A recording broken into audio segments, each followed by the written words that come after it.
Hi, hello, isang magandang umaga, tanghali, hapon, gabi sa inyong lahat. Anong oras man ninyo napapanood ang video ito, tayo po muli ay tutunghay ng ating pagbasa para naman sa araw po ng Martes, April 2, 2024. Hahanguin natin ang ating pagbasa sa Ebanghelyo ni San Juan, Kabanatang 20, ang mga talatay 11 hanggang 18. Noong panahong iyon, si Maria ay nakatayong umiiyak sa labas ng libingan. Yumuko siya at tumingin sa loob. May nakita siyang dalawang anghel na nakaupo sa pinaglagyan ng bangkay ni Jesus. Ang isa'y sa gawing ulunan at ang isa namay sa paanan. Tinalong nila si Maria, "Ale, bakit kayo umiiyak?" Sumagot siya, "Kinuha po nila ang aking Panginoon at hindi ko alam kung saan dinala." Lumingon siya pagkasabi nito at nakita niya si Jesus na nakatayo roon. Ngunit hindi niya nakilalang si Jesus iyon. Tinanong siya ni Jesus, "Bakit ka umiiyak? Sino ang hinahanap mo?"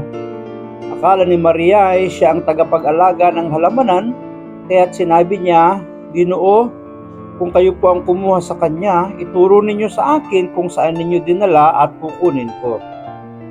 "Maria," ani Jesus. Sumarap siya at kanyang sinabi, "Rabboni," ibig sabihin guro.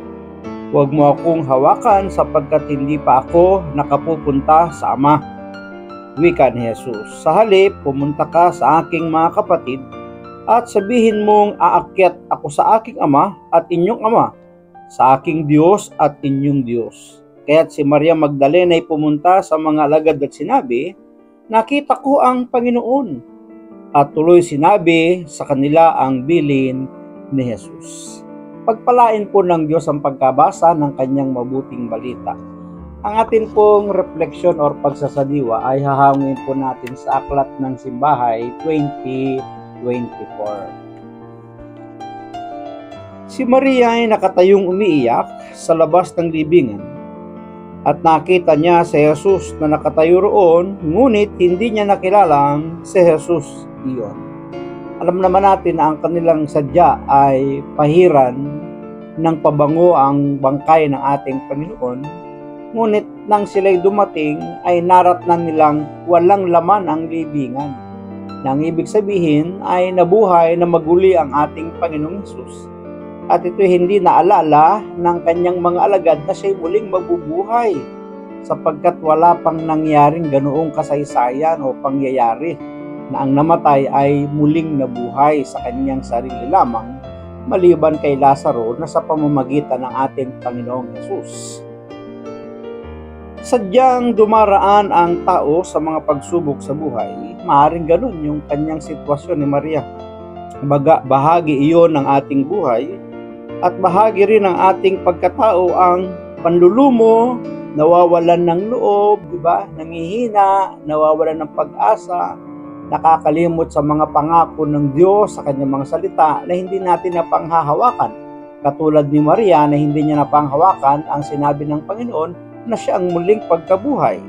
Yan. Minsan-minsan naman, may mga tao namang sinadyaman nila o hindi, naapektuhan ng mga nangyayari sa kanya. Bakit kaya hindi nakilala ni Maria si Jesus? Baka sa pagkalugmok ni Maria ay hindi niya magawang maituon ang pansin sa kung sinong naroong kapiling niya. Mainam na ipagdasal natin at matulungan ang mga dumaranas ng mga karamdamang pangkaisipan. Hindi din ito biro.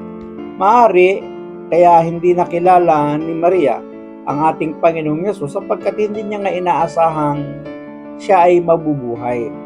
May panahon din sa ating buhay na hindi natin na-appreciate, nakikilala ang Panginoon, nandyan lang pala sa ating harap, sa ating tabi, na siyang tumutulong.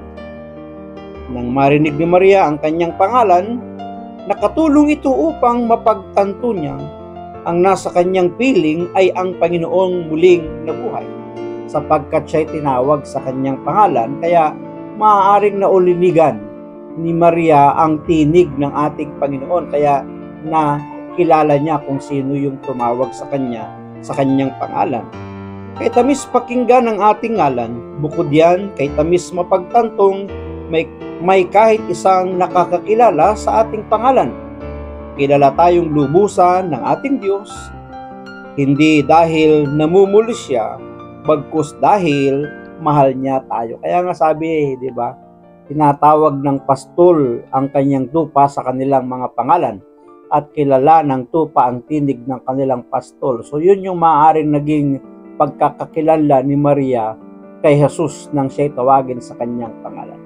Maraming salamat at pagpalain tayo ng ating Panginoon ang palagi ko lamang sambit. I love you with the love of the Lord. Bye-bye and bye-bye.